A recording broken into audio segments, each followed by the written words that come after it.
तो हेलो दोस्तों, कैसे आप लोग। This is your educator Rohit and welcome to a bright education. In this class हम डिस्कस करने वाले हैं top 25 most important questions for upcoming exam जो आपका होने वाला है डीएलएड का। और इससे पहले अगर आपने हमारे चैनल को सब्सक्राइब नहीं करा है तो जल्दी से करें। और जो आपके आने वाले 5 दिन है ना, यहाँ पे आपको मिलेंगे दो दो जो आपके मैथ्स और रीजनिंग के, ठीक है, मॉक टेस्ट आपको रोज मिलेंगे दो दो, ठीक है। तो लास्ट 5 दिन आपको 10 मॉक टेस्ट आपको मिलेंगे। तो ये है आपका टॉप 25 क्वेश्चन रीजनिंग के लिए, और इसके बाद आने वाला है मैथ्स का, ठीक है। तो 10 मॉक टेस्ट लास्ट 5 दिन। तो पहला क्वेश्चन है, ठीक है, नंबर सीरीज से आपके लिए क्वेश्चन है। और नंबर सीरीज को इससे पहले अगर आपने हमारी जो बेसिक क्लासेस थी वो आपने अगर नहीं देखी है, इसके बारे में हमने बताया था कि जैसे आप नंबर सीरीज और अल्फाबेटिक सीरीज को बेसिक से कैसे करना है, कॉन्सेप्ट से, ठीक है। क्या क्या चीज़ें आपको ध्यान में रखनी है, कौन कौन से रूल आपको फॉलो करना है, क्या क्या चीज़ आपको याद करनी है, ठीक है। जैसे नंबर सीरीज के लिए आपको नंबर्स के बारे में पता होना चाहिए, जैसे टाइप्स ऑफ नंबर्स एटीसी, वो आप देख लेना, ठीक है। इसमें हम डिस्कस नहीं करेंगे, इसमें हम सिर्फ क्वेश्चन करेंगे, ओके। तो पहला क्वेश्चन है, यहाँ पे आपको दिख रहा होगा नंबर सीरीज, ठीक है। तो सबसे पहले आप क्या करते हो, आइडेंटिफाई करते हो ये कौन से नंबर सीरीज है, यानी मल्टीपल नंबर सीरीज है या दशमलव वाली है या नॉर्मल है ना। तो कौन सी दिख रही है, नॉर्मल है। तो यहाँ पे आप क्या करोगे, डिफरेंस निकालोगे दो नंबरों के बीच का, ओके। तो सबसे पहला नंबर 1 और 6 15, फिर आपको निकालना है बीच का। फिर आपके पास 45 है और क्या है 66 एंड 91। तो यहाँ पे आप क्या करोगे, नॉर्मल डिफरेंस निकालोगे, यानी सबसे पहले 1 और 6 का 5, फिर हो गया, फिर है आपका 9 का, एंड ठीक है, इस तरीके से चल रहा है आगे,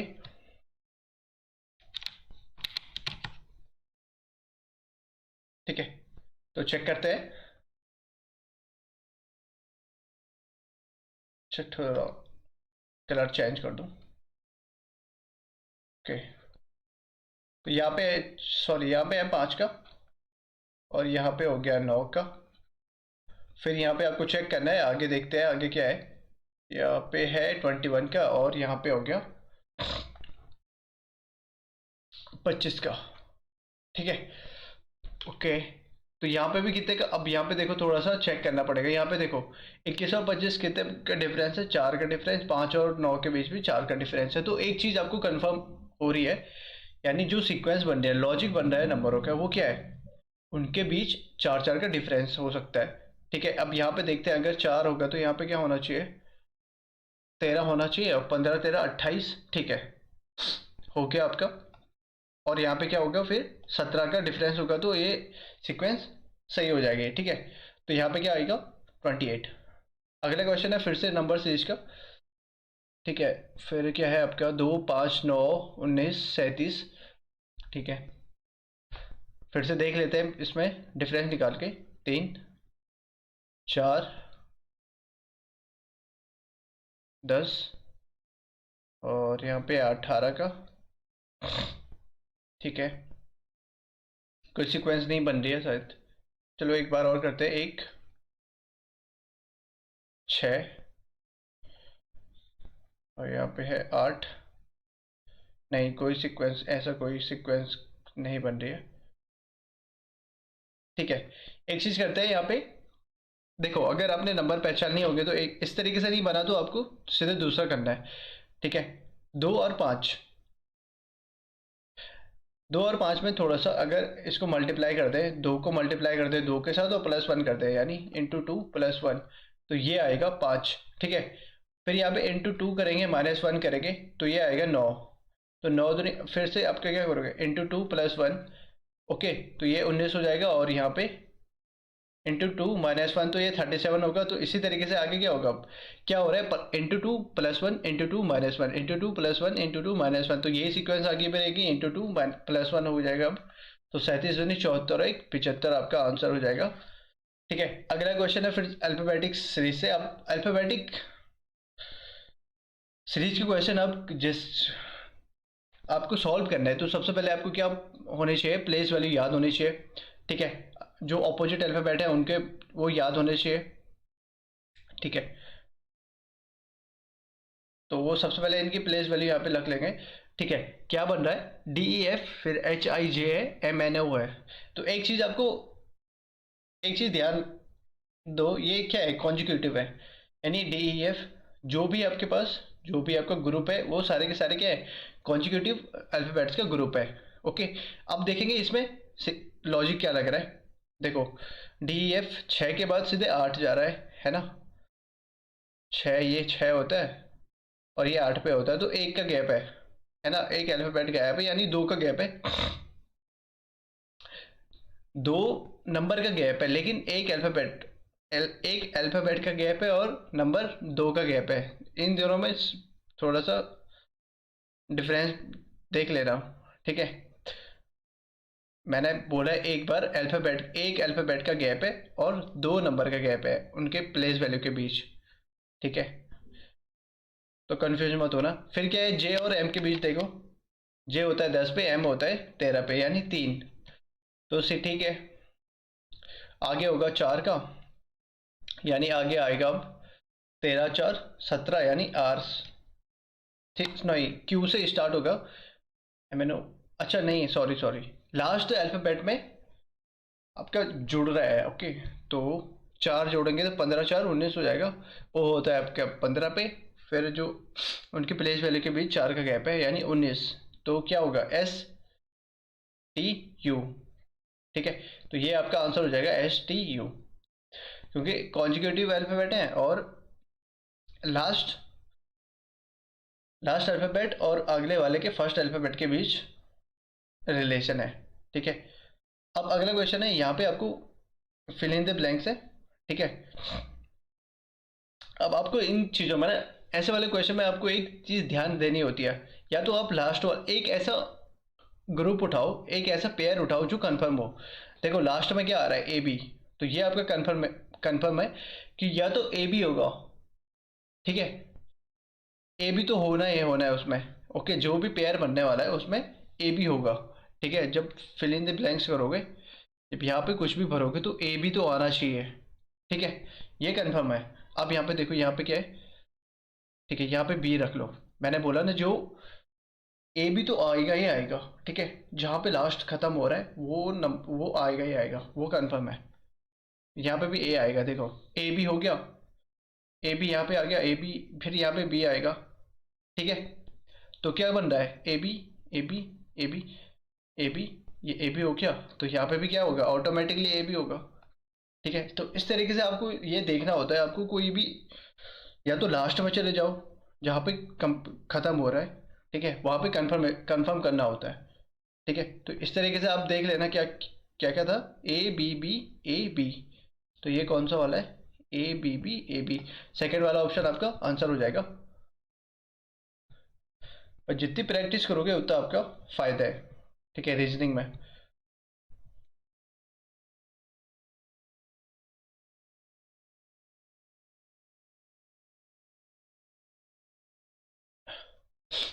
ठीक है, अगला क्वेश्चन फिर कोडिंग डिकोडिंग से। एक सांकेतिक भाषा में ट्रुथ, ठीक है, को S U Q S T V S U G I लिखा जाता है, तो उसी सांकेतिक भाषा में फॉल्स को क्या किस प्रकार लिखा जाएगा। तो अब सबसे पहले आपको एक चीज़ ध्यान देनी है। देखो, जो वर्ड है और जो उसका कोड है उनके बीच रिलेशन बनाओ थोड़ा। जो वर्ड है ट्रूथ, उसमें कितने अल्फ़ाबेट हैं, 5, और जो उसका कोड है उसमें कितने अल्फ़ाबेट हैं, 10, यानी पर अल्फ़ाबेट 2 कोड, एक अल्फ़ाबेट का 2 कोड बन रहा है। अब उनको क्या करना पड़ेगा, उनमें रिलेशन निकालना पड़ेगा। ठीक है, तो इस तरीके से आप थोड़ा सा रिलेट करके चलोगे। ठीक है, पहले सबसे पहले आप इनको चेक करोगे, इनमें रिलेशन क्या बन रहा है। देखो, पहले यहाँ पे 5 वर्ड है, सॉरी 5 अल्फ़ाबेट है, और जो उसका कोड बन रहा है उसमें 10 अल्फ़ाबेट है, यानी हर एक अल्फ़ाबेट के लिए 2 कोड है। अब चेक करते हैं, टी का एस यू हो सकता है। ठीक है, अगर उनको देखें, ठीक है, एस टी यू, ठीक है, बन गया। कोड क्या है, जो अल्फ़ाबेट है उससे एक -1 और एक +1, ठीक है, वो उसका कोड है। तो हर किसी में वही होगा, आपको देखने की ज़रूरत नहीं है। फिर आगे अब चेक कर सकते हो, आर का क्या है, क्यू एस, क्यू और आर के बीच में होता, क्यू और एस के बीच में होता है आर, ठीक है। टी और यू, टी और वी के बीच में होता है यू। तो इस प्रकार इसी तरीके से आपका लॉजिक बन रहा है। तो अगले वाले में भी सेम बनेगा। एफ में -1 और +1 उसका कोड है, यानी ई और जी, है ना। ए में आपका -1, ए में -1 करोगे तो क्या हो जाएगा, जेड, ठीक है। और जेड और बी, एल का क्या हो जाएगा, एल होता है 12 पे 11 और 13 वाला, यानी के और एम, ठीक है। और एस का क्या हो जाएगा, -1 + 1 यानी 18 और 20, यानी आर और टी। ई का क्या हो जाएगा, डी और एफ, ठीक है। तो यहाँ पे कौन सा ऑप्शन बन रहा है, वो थर्ड वाला ऑप्शन आपका आंसर हो जाएगा।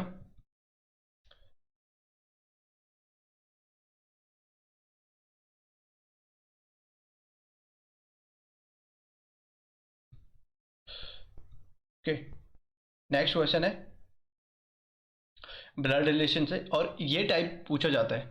देखो, एक तस्वीर की ओर इशारा करते हुए एक व्यक्ति ने कहा, मेरा कोई भाई या बहन नहीं है, लेकिन उस व्यक्ति का मेरे पिता, लेकिन वह व्यक्ति, सॉरी यहाँ पे वह होगा, उस नहीं है, ये वह है, वह व्यक्ति का पिता, अच्छा अच्छा, उस व्यक्ति का पिता, सॉरी सॉरी, लेकिन उस व्यक्ति का पिता मेरे पिता का बेटा है, ठीक है, ये सही था, उसका ठीक था, ठीक है। एक तस्वीर की ओर एक व्यक्ति ने, अब देखो यहाँ पे कैसे करना है, देखो पहले क्या करो, उस व्यक्ति को यहाँ पे ड्रॉ कर लो एक बार। मैं एक सिंपल से आपको बता रहा हूँ, देखो ये आदमी है, ठीक है, और ये कह रहा है एक तस्वीर की ओर, और यहाँ पे बना दो आप, ये आदमी है जिसकी ओर वो क्या कर रहा है, इशारा करता है, ये है, ठीक है, कि इसका पिता, अब उसका पिता बना दो यहाँ ऊपर। अच्छा, मेरा कोई भाई, ऐसा व्यक्ति ने कहा मेरा कोई भाई या बहन ही है, लेकिन उस व्यक्ति का पिता, ठीक है, ये हो गया, इसका पिता मेरे पिता का बेटा है, ओके।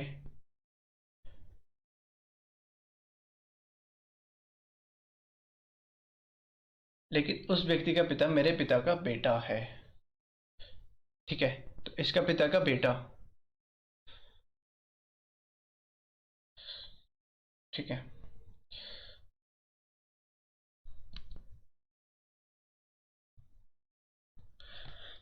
ठीक है। तो क्या हो जाएगा, ये देखो, ये था, ठीक है, इसका पापा बना दो यहाँ पे, और ये हो गया इसका बेटा। तो ये क्या हो जाएगा भाई, अगर ये इसके पिता, इस तस्वीर वाले के पिता इसके पिता का बेटा है, तो यानी, और इसका कोई भाई बहन नहीं है, तो यही तो होगा, ठीक है। तो ये वही है, उसके स्वयं की है, उसके बेटे की नहीं है, उसके स्वयं की है, ठीक है। तो वो किसकी तस्वीर है, उसके स्वयं की। और यहाँ पे पहले हिंट क्या दिया गया था, पहले ही, उसका भाई या बहन कोई नहीं है, ठीक है। अगला क्वेश्चन देखते हैं।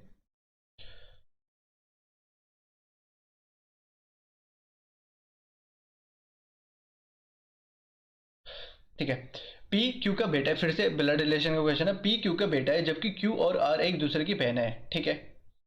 तो पहले जो कंफर्म है, कंफर्म केस है, उसको लिख लेते हैं, मतलब उसको ड्रॉ कर लेंगे, और जो आपका मेल होगा उसको अब स्क्वायर से दिखाओगे, और जो फीमेल है उसको सर्कल से, ठीक है। तो जैसे पी, पी क्या है आपका मेल, और ये है क्यू का बेटा, तो ये हो गया मेल, और ये ऊपर हो गया अब क्यू का अभी क्या नहीं है, अच्छा, क्यू का जो जेंडर है वो आगे कंफर्म हो गया, क्यू और आर एक दूसरे की बहन है, ठीक है। तो क्यू और आर एक दूसरे की बहन है, ठीक है। तो ये आर है, और जो टी है आर की माँ है, यानी क्यू की भी माँ हो जाएगी, तो टी जो है माँ है क्यू और आर की, ठीक है। क्या बोला है, यदि एस टी का बेटा है, यानी इनका भाई हो जाएगा एस, ठीक है, टी का बेटा है एस, ओके। ये आपका क्या हो गया, ये आपकी इनकी क्या होगी, इनका परिवार हो गया, ठीक है। अब इस तरीके से आपने दिखाना है डायग्राम बना के, जो जिस जनरेशन के उस जनरेशन में रखोगे उसको, ठीक है। जैसे ये थर्ड जनरेशन के तो उसको नीचे दिखा दिया, जो आपका एक ही जनरेशन के उनको एक ही लाइन में, और जो उनसे ऊपर वाले उनसे उनको ऊपर दिखा दिया, ठीक है। उनसे बड़े हैं जो, क्या कौन सा कथन सही है ये आपको टिक करना है। टी क्यू का भाई है, अच्छा एस टी का बेटा है ना, तो ये बेटा हो जाएगा, तो ये स्क्वायर से दिखाना है, एस टी का बेटा है, तो ये स्क्वायर, ये मेल है, ओके। तो इसको स्क्वायर से दिखाएंगे एस को, सॉरी, ठीक है। टी क्यू का भाई है नहीं, टी तो क्यू की माँ है। एस पी का चचेरा भाई है, यहाँ पे चचेरे भाई की, ओके। नहीं चचेरा भाई नहीं है वो, तो एस क्या है, पी का चाचा है। क्यू और एस बहन है, नहीं क्यू बहन है एस की, और एस भाई है क्यू का, है ना। एस पी के मामा है, अच्छा एस पी के मामा है, सॉरी, क्योंकि बहन मम्मी का भाई मामा होता है, अंकल नहीं, अंकल होगा यानी, चाचा नहीं अंकल होगा, यानी मामा, ठीक है। आर पी के दादा है नहीं, आर तो, आर तो या तो मौसी होगी, हाँ मौसी है, नहीं, हाँ मौसी होगी। तो कौन सा फोर्थ वाला ऑप्शन आपका आंसर होना था, एस पी के मामा है, तो ये आपका आंसर था, ठीक है। आगे वाला जो क्वेश्चन है वो है रैंकिंग और ऑर्डर से।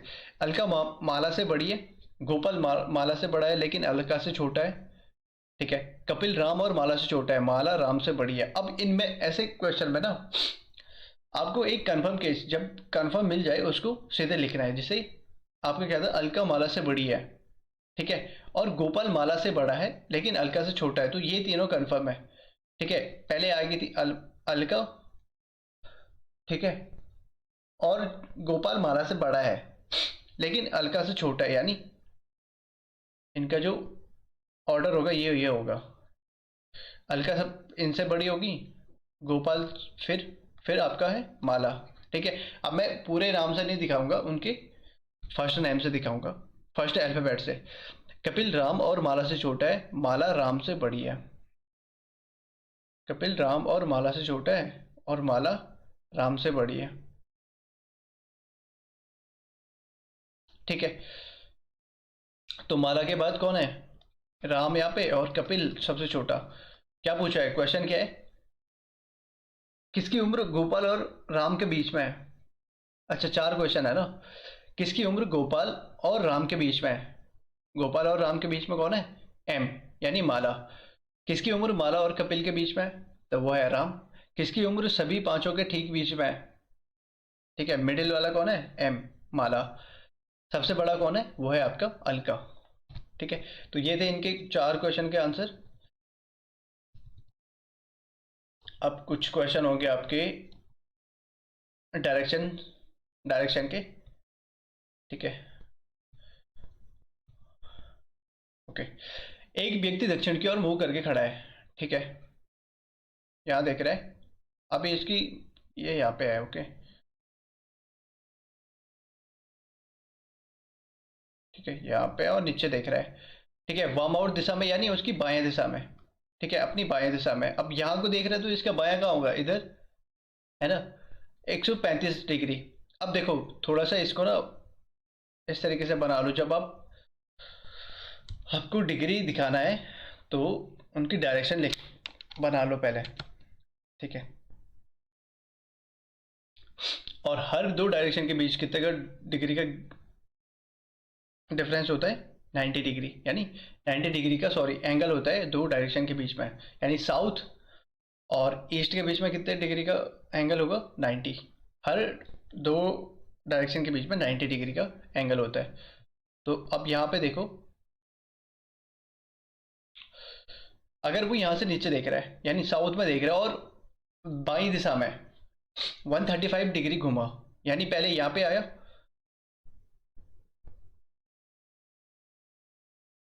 ठीक है,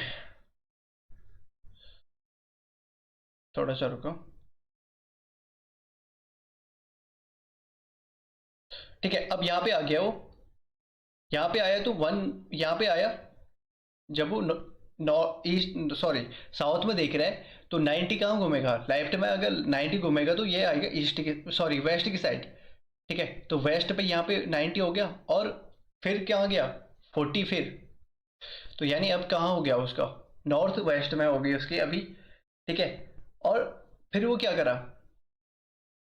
दक्षिणावर्त दिशा में, यानी फिर राइट हैंड साइड घूमा आपने।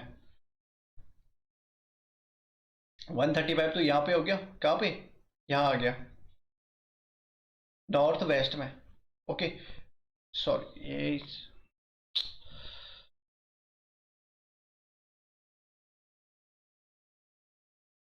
ठीक है, इसको थोड़ा सा रुको, थोड़ा हैंग हो रहा है। ठीक है, यहाँ पे आ गया, नॉर्थ वेस्ट कहाँ पे होगा,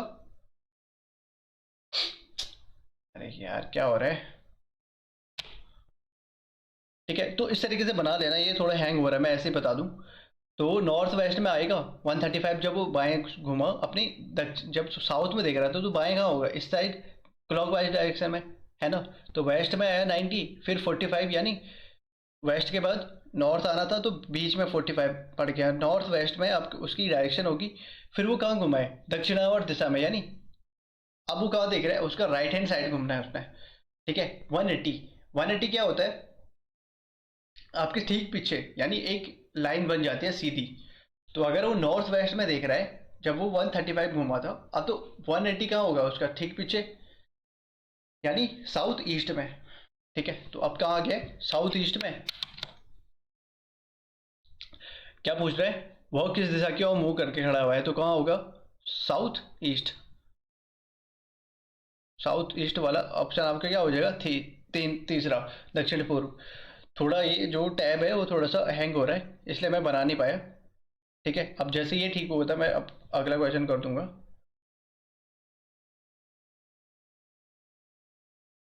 ठीक है, अगला क्वेश्चन है मैं पूर्व की ओर मुंह करके खड़ा हूँ। ठीक है, जब ऐसे ये वाले क्वेश्चन होंगे ना कौन से डिग्री वाले एंगल वाले, तो आपको क्या करनी है, वो डायरेक्शन जो डायरेक्शन वाला डायग्राम होता है वो आपको ड्रॉ कर लेना है। ठीक है, इस तरीके से। ठीक है, अब जहाँ की ओर वो मुंह करके खड़ा हुआ है, पूर्व की ओर मुंह करके खड़ा हुआ है, दक्षिणावर्त दिशा में 100 डिग्री चला। ठीक है, अगर वो यहाँ खड़ा हुआ है तो 100 डिग्री, यानी एक एक दिशा वो क्या कर लेगा, नॉर्थ नहीं सॉरी पूर्व में है ना, तो वो साउथ आएगा 90 फिर 100 आएगा, तो थोड़ा सा साउथ और यहाँ पे आएगा। ठीक है, कुछ ये होगी उसकी डायरेक्शन। ठीक है, अब यहाँ पे है और 140 क्या बोल रहा है फिर, वामावर्त दिशा में 145 डिग्री घूमता है, फिर इसका बायां घूमना है इसको। अब यहाँ देख रहा है अगर ये, तो इसका बायां कहाँ होगा फिर इधर की साइड, है ना। तो अब अगर 145 घूमना है उसने तो 10 यहाँ पे आया, सॉरी अब यहाँ आ जाओ, इसको 45 यहाँ ले, 100 तो यहाँ पे आना था ना इसने, फिर जहाँ से गया है वहीं पे तो आएगा 100 के लिए, है ना, यहाँ पे आया। और अब 45 और घूमना है इसने, तो इसके बीच में आ जाएगा नॉर्थ और ईस्ट के बीच में। तो अगर 100 यहाँ पे आया तो यहाँ पे आ जाएगा 45, बीच में होता है, तो ये हो जाएगा नॉर्थ ईस्ट में। तो आप कौन सी डायरेक्शन में देख रहे हैं, नॉर्थ ईस्ट, तो सेकंड वाला आपका आंसर हो जाएगा।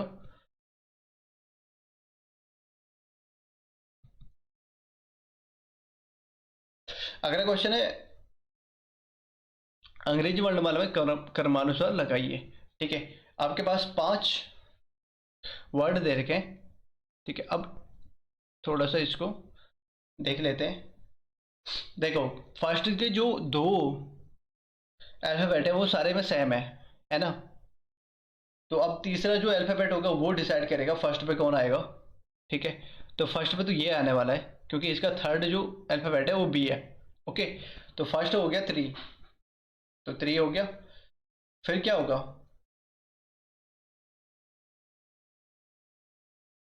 फिर आएगा ये फिफ्थ वाला। ठीक है, क्योंकि उसके बाद इसमें अल्फाबेट नहीं है और इनमें और अल्फाबेट है। फिर आएगा कौन सा,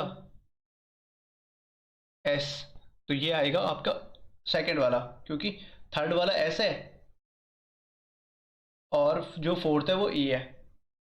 ओके, ठीक है, तो ये आएगा 2,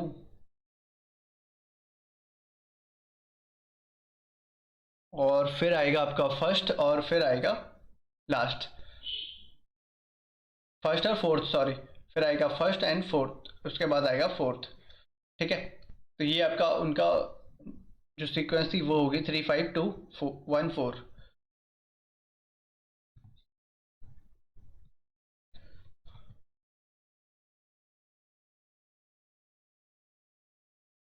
अगला क्वेश्चन है, अंग्रेजी वर्णमाला में दाएं से बाएं, सॉरी, दाएं से 22वें वर्ण के दाएं 14वां कौन सा वर्ण होता है? अब ये जो आपने क्लास देखी, अगर आपने इसकी बेसिक क्लास नहीं देखी है तो आप हमारे प्लेलिस्ट में जाके इसकी बेसिक जो कॉन्सेप्ट होते हैं उसको देख लेना, आप कैसे करना होता है। देखो, राइट हैंड साइड से और लेफ्ट हैंड साइड से किसी एक लेटर की जो सॉरी प्लेस वैल्यू होती है, उनका जो सम होता है वो 27 होना चाहिए। तो राइट हैंड साइड से अगर आपको 22 वाला निकालना है तो 27 में से अगर 22 माइनस कर दोगे तो उसकी जो प्लेस वैल्यू आपको मिल जाएगी लेफ्ट हैंड साइड से भी।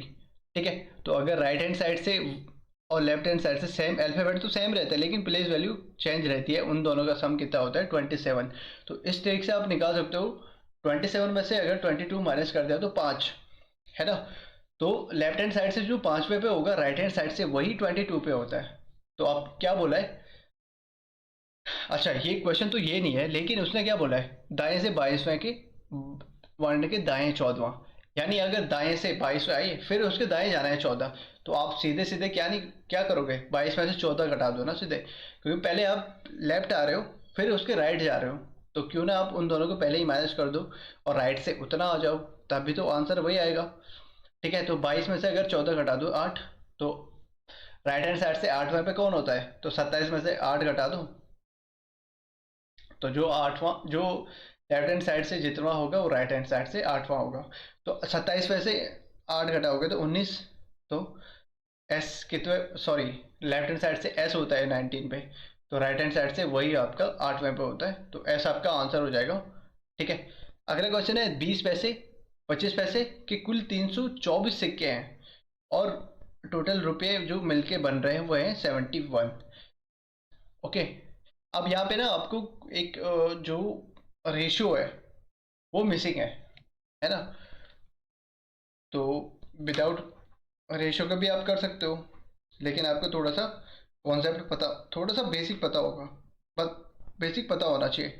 देखो, सबसे पहले होती है जो number of, sorry, value of कुछ भी है, नोट है या कॉइन है, ठीक है, वैल्यू, अब वैल्यू है यहाँ पे 20 पैसे और 25 पैसे, ठीक है, उन कॉइन की। अब आपके पास अगर मैंने कॉइन, नंबर ऑफ कॉइन दे दिए, यानी जो सिक्के हैं उनकी संख्या दे दी है, अगर 20 पैसे के 5 सिक्के हैं तो 20 पैसे 100, 1 रुपया बन जाएगा। तो अगर आपको नंबर ऑफ कॉइन मिल जाए तो आपके पास क्या मिल जाएगी, रुपीज़ में आ जाएगा, है ना। तो क्या करोगे, लेट करते हैं, पर 20 पैसे के आपके एक्स सिक्के हैं, लेट करो एक्स, और 25 पैसे के आपके पास वाई सिक्के हैं, ठीक है, तो दोनों को मिलके 324 होना चाहिए। अब थोड़ा सा आपका जो बेसिक है ना, जो उससे करेंगे पहले, ठीक है, उसके बिना तो ये होने वाला है नहीं। अगर देखो 25 पैसे के अगर आपके पास एक्स सिक्के हैं तो रुपए कितने होंगे आपके पास, यानी टोटल आपकी वैल्यू कितनी होगी, तो 20x। आपने क्या करा, वैल्यू ऑफ कॉइन या वैल्यू ऑफ नोट को अगर हम नंबर ऑफ कॉइन या नंबर ऑफ नोट के साथ मल्टीप्लाई करते हो तो आपके पास क्या आ जाता है, रुपीज़ में वैल्यू आ जाती है, यानी 10 रुपये के, सॉरी 10 रुपये का नोट है आपके पास तो ये वैल्यू ऑफ नोट हो गया 10, ठीक है, और नंबर ऑफ नोट है आपके पास 20, तो टोटल रुपीज़ कितने हो जाएंगे, 20 संख्या है 200, ठीक है, तो वही है 20 पैसे के अगर एक्स सिक्के हैं तो क्या हो जाएगा, 20x आपके पास वैल्यू हो जाएगी, ठीक है, और 25 पैसे के अगर आपके पास वाई सिक्के हैं तो वैल्यू कितनी होगी, 25 × y, जैसे आप करते हो, और ये टोटल मिलके 71 रुपये हो रहे हैं। अब यहाँ पे ये 20 और 25 जो है पैसे में है, तो आगे जो रुपये में उसको आपको क्या करना पड़ेगा, पैसे में कन्वर्ट करना पड़ेगा, या तो पैसे को रुपये में कन्वर्ट करो या रुपये को पैसे में कन्वर्ट करो। ठीक है, सेम यूनिट में आपका सेम यूनिट में होना चाहिए, ठीक है। तो यहाँ पे 7100 मैंने इसको पैसे में कन्वर्ट कर लिया, ठीक है। अब देखो यहाँ पे क्या होगा, एलिमिनेशन करोगे आप, किसी को भी एलिमिनेट कर लो। मैं करूँगा एक्स को। तो अगर नीचे 20 है और ऊपर वाली इक्वेशन में 20 तो है नहीं, तो एक्स को 20 बनाने के लिए आप क्या करोगे, 20 से मल्टीप्लाई। तो 20 से सिर्फ एक्स को मत करना, सारे लेफ्ट हैंड साइड और राइट हैंड साइड दोनों जगह 20 से मल्टीप्लाई कर दोगे, ठीक है। ये आपने 10th में भी करा होगा, ठीक है। और अगर आप रेगुलरली पढ़ते हो तो ये क्वेश्चन आप समझ जाओगे। तो कर लो मल्टीप्लाई 20x, ऊपर वाली इक्वेशन को 20 से पूरा लेफ्ट हैंड साइड और राइट हैंड साइड मल्टीप्लाई कर दिया 20 से, ओके। तो 20x प्लस 20y और 25 को 100, 25 तो नहीं 50 और 60 है ना, और 25 75,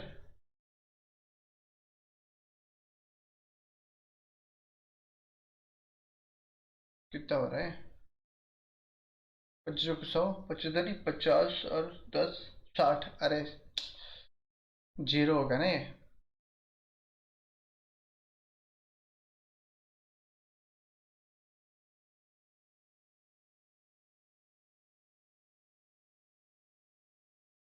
हो गया भाई, ठीक है। तो जीरो, ये जीरो हो गया, मैंने गलत कर लिया। और 25 75 और 6,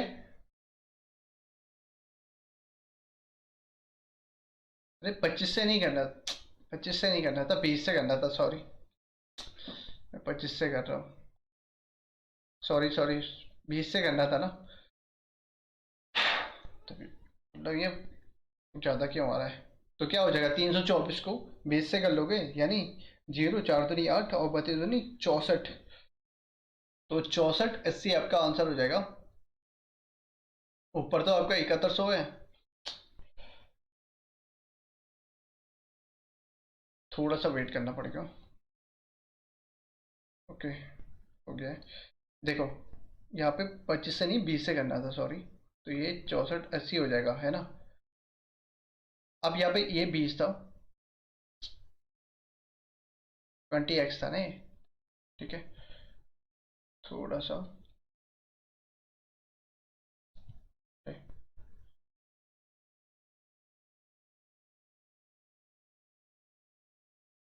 तो अब इसको एलिमिनेट कर दो, जो सेम है ना। तो यहाँ पे माइनस हो जाएगा, यहाँ पे भी माइनस हो जाएगा, और यहाँ पे भी माइनस हो जाएगा। तो ये गया, इसको थोड़ा सा ढंग से कर लेना है। 20 यहाँ पे थोड़ा ना वो गलत हो गया, यानी 20 इसके ऊपर, यहाँ पे 20 था, ठीक है। तो यहाँ पे बचेगा 5y, और 7100 में से 6480 घटा दो, 7100 में से 7 और 2, यानी 620 हो जाएगा ये। और y कितना हो जाएगा, y इसका हो जाएगा 12, 12×5 = 60 और 4 124। y अगर 124 है तो x क्या हो जाएगा, 324 में से 124 घटा दो, यानी 200। तो वही पूछा है, 25 पैसों की सिक्कों की संख्या क्या है। तो वो 124 है, क्योंकि हमने y को लिया था 25 पैसे के सिक्के, है ना। तो ये 200 है x, और 20 पैसे के सिक्के हैं आपके पास 200। इसको आप मल्टीप्लाई करके देख सकते हो, आंसर आ जाएगा आपके पास, ठीक है। अगला वाला सेम है, लेकिन नोट वाला है। अब इसको भी कर लेते हैं।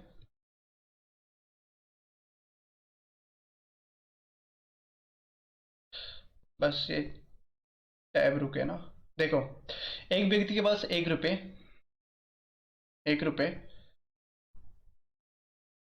5 रुपये और 10 रुपये के नोट है, ठीक है। और उसके पास टोटल रुपीज़ है 480, ठीक है। अब एक चीज़ क्या बोला है उसने, प्रत्येक मूल्य के नोट बराबर है, यानी अगर नोटों की संख्या जो है सबकी एक ही होनी है, सेम हो जाएगी, ठीक है। तो रेशो तो एक एक एक का हो जाएगा। अब यहाँ पे रेशो उसने पहले ही दे रखा है कि सबकी जो नोट है वो बराबर है। तो रेशो क्या होगा, 1 1 1 का, ठीक है, जो नोट का रेशो होगा। तो सबसे पहले आपका क्या होगा, वैल्यू ऑफ नोट, इसको इसी तरीके से लिखना जैसे मैं लिख रहा हूँ। तो यहाँ पे आ गया वैल्यू ऑफ नोट, 1 रुपये, 5 रुपये और 10 रुपये। ये तो उनकी क्या होगी, वैल्यू होगी नोटों की, ठीक है। और यहाँ पे क्या आएगा, इसके ठीक नीचे, रेशो के नीचे, मतलब जो 1 रुपये है उसके नीचे उसका नोटों की संख्या, ठीक है।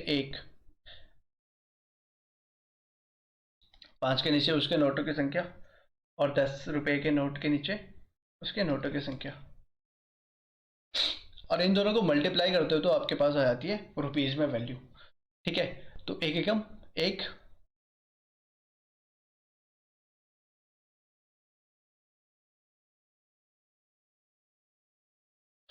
ठीक है। अब इसको ऐसे ही मल्टीप्लाई कर दो, 1, 5 और 10, ये आपका जो होगा रेशियो 1, 5 और 10 का रेशियो बन जाएगा, ठीक है। तो ये आपका क्या आ गया। और यहाँ पे जो रेशियो था ना, इसको आप क्या कर सकते हो, इनके साथ एक्स ऐड कर लेना अभी, ठीक है। जब आप प्रैक्टिस कर रहे हो, जब आप थोड़ा सा आप सही हो जाएगा आपका, यानी आपको समझ आने लगेगा रेशियो का, तब आपको एक्स से लगाने की भी जरूरत नहीं होती है, ठीक है। लेकिन उससे पहले आप थोड़ा सा यहाँ पे एक्स लगा दिया करो, वरना आप बोलोगे ये नंबर ही तो दिख रहे हैं, ठीक है। वो नंबर नहीं है पर वो रेशियो में है, ठीक है। इसके लिए एक्स लगाना है इनके साथ।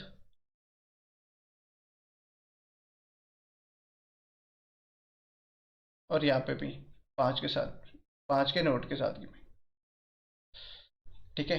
तो 1x 1x और 1x, या उसको 1x लिखने की भी जरूरत नहीं होगी, x सबका रेशियो सेम है। तो यहाँ नीचे भी उनका रेशियो क्या हो जाएगा, 1x, 5x और 10x का। तो ये तो वैल्यू होगी रुपीज़ में, ठीक है।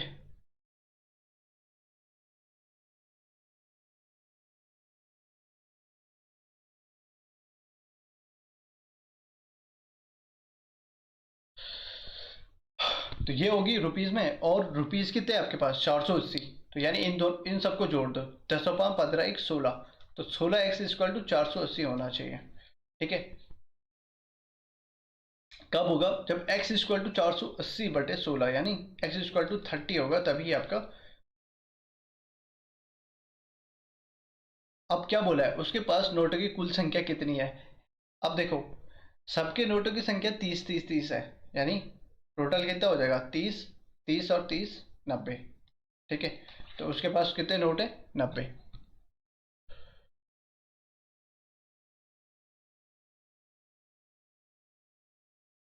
देखते हैं अगला क्वेश्चन क्या है।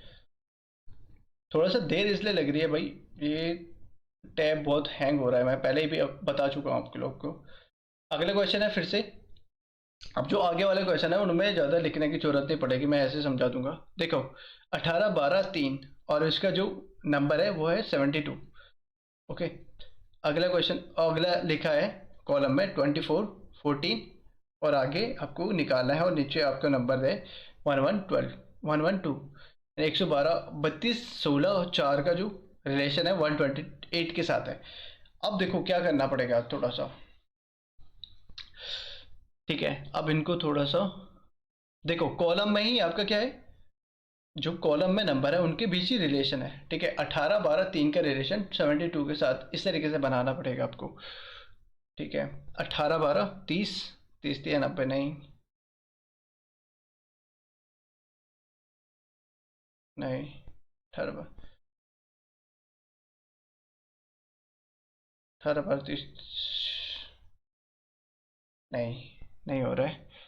48, नहीं, ठीक है। देखो, जो सेकंड, यहाँ पे देखो, सेकंड और थर्ड वाला जो रो है, ठीक है, उनके बीच अगर क्या करोगे, उनको डिवाइड कर लोगे, सेकंड वाली रो को थर्ड वाली रो से, यानी 12 को अगर 3 से डिवाइड कर लोगे तो कितना आएगा, 4। और उसको फर्स्ट वाली रो के नंबर से मल्टीप्लाई कर दो तो 18 4 72, ये वाला आपका जो 72 है वो आ जाएगा। सेम आपका लास्ट वाला करो, देखो, 16 में 4 का डिवाइड कर दो, 4, और 32 को 128 होता है, और वैसे ही आपका क्या हो जाएगा, 24।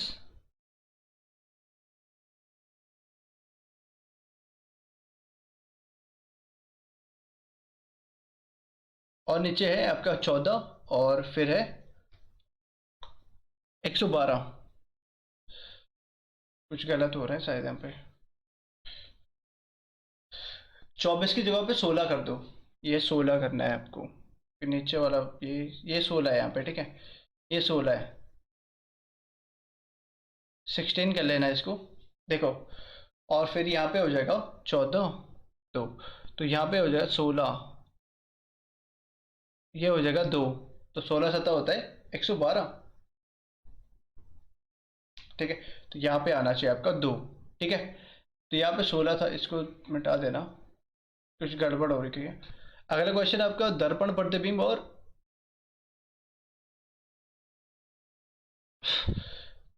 जो जल प्रतिबिंब होता है उससे, ठीक है। अब कुछ क्वेश्चन है इससे, क्या पता पूछे जाए। एक दर्पण में देखने पर एक घड़ी में समय 9:30 हुआ है, तो वास्तविक समय होगा। जब आप घड़ी को दर्पण में देखते हो तो सिर्फ कौन सी पोजीशन चेंज होती है? देखो, ये वाला हमेशा सेम रहता है, यानी 12 और जो 6 वाले पॉइंट होंगे वो सेम रहेंगे, सिर्फ कौन से बदलेंगे? ये 9 और 3 वाले साइड के, ठीक है। तो इसके लिए ट्रिक होती है, 12 12 में से आपको घटाना पड़ता है जो आपका दर्पण में समय हो रहा है, ठीक है। या आप क्या करोगे, 12 को क्या लिखा जाता है, 11:60। या इसको क्या करोगे, अगर इससे बड़े नंबर है, यानी 24 घंटे वाली सुई है, 24 घंटे वाली घड़ी है, तो उसमें क्या करोगे, 12 यानी 24 और 23:60, 23:60 में से घटा दोगे। अगर 15:30 हो रहा है उसका वास्तविक समय निकालना है, तो आप क्या करोगे, 23:60 में से घटा दोगे, ठीक है। तो वो निकाल दो, 11:60 में से 9:30 घटा दो, तो 60 में से 30 गए, 30 और 2, तो ये क्या होगा, तो जो वास्तविक घड़ी है उसमें समय हो रहा है साढ़े, सॉरी, 2:30, यानी 2:30, ठीक है। तो ट्रिक क्या थी आपको, 12 में से आप घटा दोगे, यानी 12 यानी 11:60, ओके। और अगर 24 घंटे वाली घड़ी है तो आप क्या करोगे, 24 यानी 23:60 में से घटा दोगे, ठीक है। सेम वाला क्वेश्चन है आपको, ये आप कर लेना 17 वाला, सेम करोगे 11:60 में से घटा दोगे, आ जाएगा आपके पास।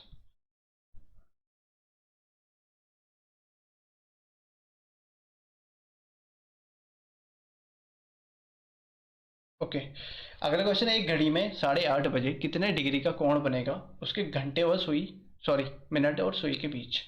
तो इसके लिए आपको फॉर्मूला आना चाहिए। देखो, बेसिक समझाने का आपके अभी टाइम नहीं है, सीधे आपको फॉर्मूला बता देता हूँ।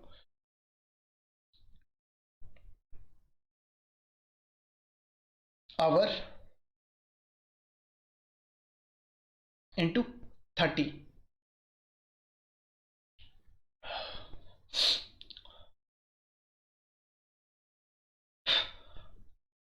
एच इंटू 30, माइनस कर दोगे आप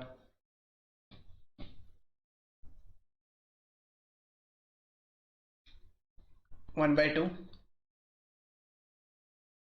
नहीं 11/2, 1/2 नहीं, 11/2 इंटू मिनट,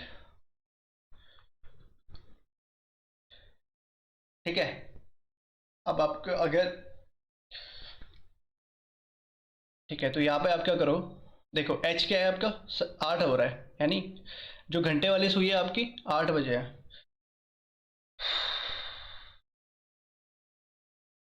8 × 30 माइनस 11/2 गुणा के 30, 11/2 गुणा के 30,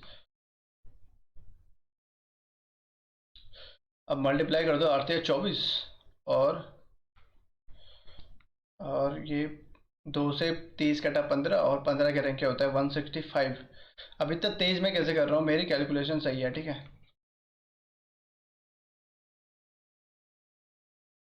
तो अब माइनस कर दो, 5 और 23 में से 16 घटा दो 7, 75 डिग्री का आपका इनके बीच एंगल बन रहा है ना, सही है। अब जो h/30 है ना, वो जो है, जब जो मिनट की सुई होती है, जो सॉरी घंटे की सुई होती है ना, हर घंटे वो 30 डिग्री का,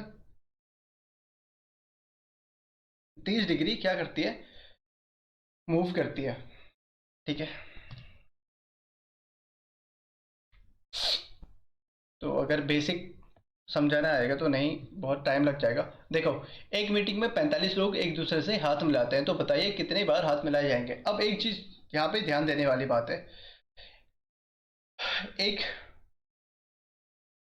अब 3 लोग हो, ठीक है, और एक ही बार हाथ मिलाना है। आप एक ही बार तो हाथ मिलाते हो, यानी अगर एक आदमी ने सबके साथ 45 वाले, जो 45वां वाला आदमी है, अगर उसने सबके साथ हाथ मिला दिया तो कितने लोगों से हाथ मिलाया होगा? 44, है ना। 44 ने कितने, 44वें अगर आदमी ने कितने लोगों से हाथ मिलाया होगा? 45वें लोग से, 45 में तो हाथ मिलाएगा नहीं, क्योंकि उससे तो मिला दिया, यानी लास्ट बचे हुए 43 लोगों से। तो क्या हो रहा है, एक्स जो हो रहा है, अगर एक्स, एक्स को मान लें वो आदमी, ठीक है, उस पंक्ति में आदमी, तो वो अपने से एक कम लोगों के साथ हाथ मिला रहा है, यानी x × x - 1। तो ये आपका, ठीक है, तो ये आपका क्या होगा, फॉर्मूला होगा इसके लिए। तो 45 × 44, तो इसको मल्टीप्लाई कर देना, आपका आपके पास आंसर आ जाएगा। तो 22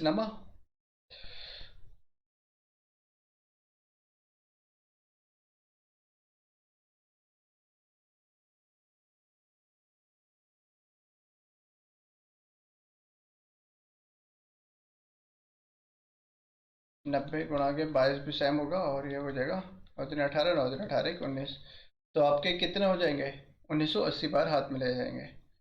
ठीक है,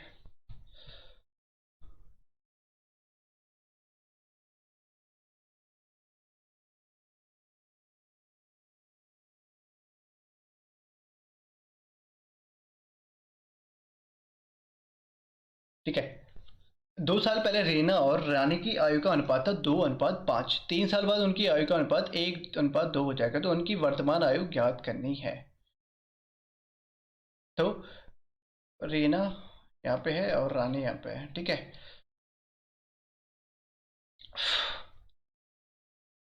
2:5 का इनका रेशियो का, सॉरी एज का रेशियो है ना। और 3 साल बाद हो रहा है ये 1:2। तो या तो आप बेसिक से करो, यानी 2x + 3/1x, सॉरी 5x + 3 = 1/2, वहां से भी हो जाएगा।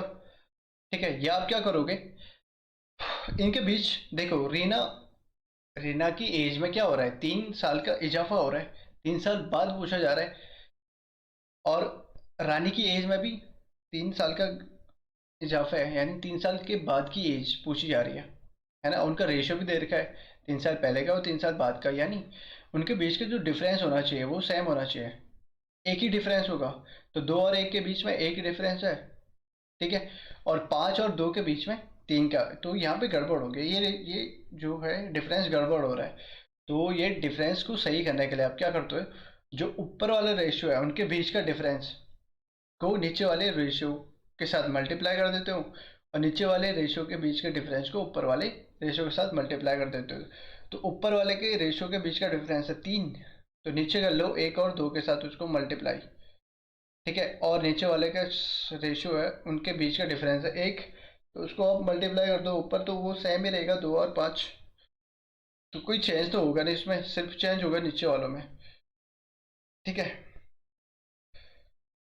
या आपको क्या बोला मैंने, बेसिक से कर सकते हो, 2x + 3/5x + 3 = 1/2, ठीक है। तो यहाँ से भी आप क्रॉस मल्टीप्लाई करोगे तो x की वैल्यू वैसे भी आ जाएगी, और x की वैल्यू आ गई तो आप मल्टीप्लाई कर सकते हो उसको उनकी बेसिक जो पहले की थी इनिशियल एज के साथ, ठीक है। तो अब इनको देख लेते हैं, 2 और 5, और ये हो रहा है नीचे, जब इनका रेशियो को सेम करेंगे तो ये हो जाएगा 6, 3, 6। अब देखो इनके बीच का डिफरेंस सेम हो गया, 2 और 3 के बीच 1 का डिफरेंस है, और 5 और 6 के बीच 1 का डिफरेंस है, यानी हाँ सही बात है कि तीनों दोनों में 3 3 साल बढ़ रहे हैं, तो इक्वल क्या हो रहा है, इक्वल डिफरेंस हो रहा है, तो 1 = 3। है ना। तो आप क्या करोगे, उनकी वर्तमान आयु है। अच्छा, अरे सॉरी, 2 साल पहले की थी।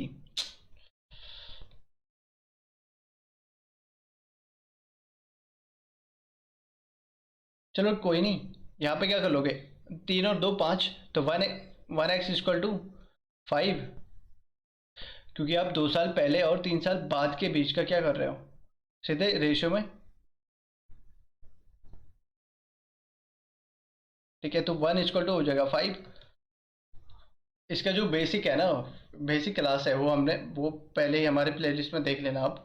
तो 1 = 5 आप यहाँ पे निकाल दोगे यार। 5 दूनी 10, 5 5 25, तो ये थे तो 2 साल पहले की, है ना। तो उनकी जो आज की जो वर्तमान एज होगी वो 12 और 27 होगी। तो उनकी वर्तमान एज क्या होगी, 12 और 27।